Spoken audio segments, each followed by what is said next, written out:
historic moment for the Armenian community. President Joe Biden becoming the first U.S. president to use the word genocide in describing the systemic killing and deportation of Armenians.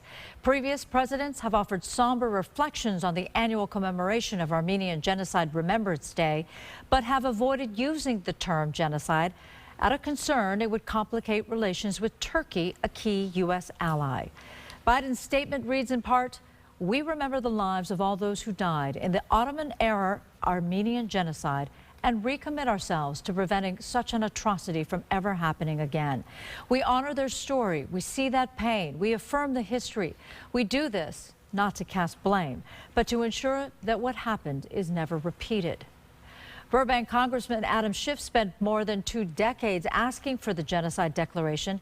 Today, he said, "This is a momentous day for thousands upon thousands of my Armenian American constituents who've been working, advocating, and praying for recognition for their entire lives."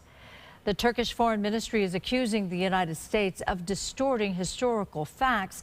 He says Biden had opened a deep wound that undermines our mutual trust and friendship.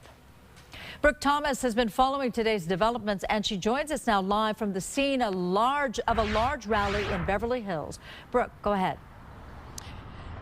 Good evening, Susan. Yeah, it was a pretty large rally, and protesters tell me today is important, not just because the president made history in their honor, in the honor of Armenian people, but because it's a day of remembrance. And that is important because the modern backbone of the Armenian diaspora is made up of descendants of survivors of that massacre that began 106 years ago. As the son of a survivor of Armenian genocide, my grandfather was orphaned, and actually I'm looking at that. He was in there. And it's hard.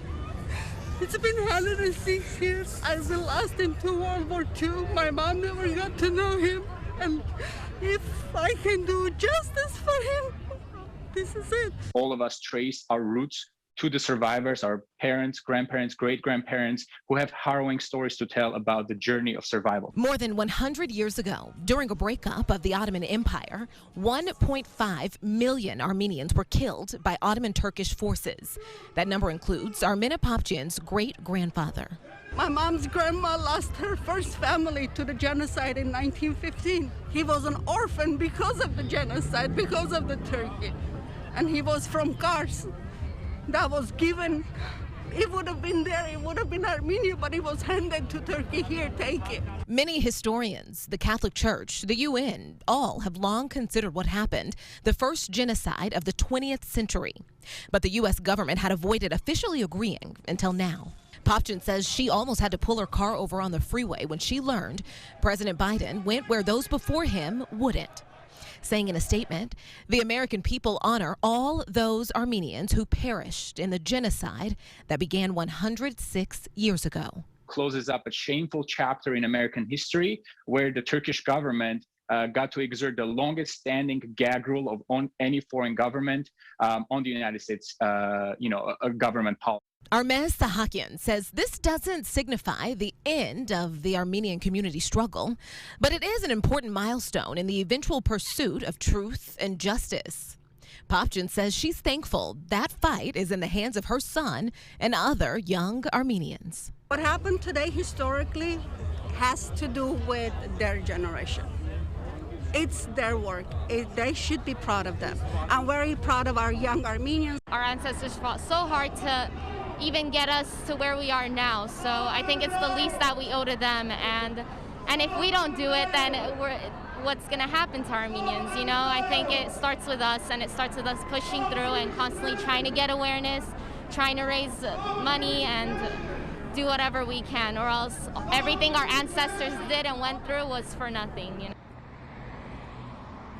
You know, I spent the day and morning, like I said, 2 protests starting in Hollywood, ending here in Beverly Hills. And one thing that kept coming up is that this was not just about Armenians. People telling me that this is about everyone, that being honest about history sends a message to the world. Live in Beverly Hills, I'm Brooke Thomas, Fox 11 News.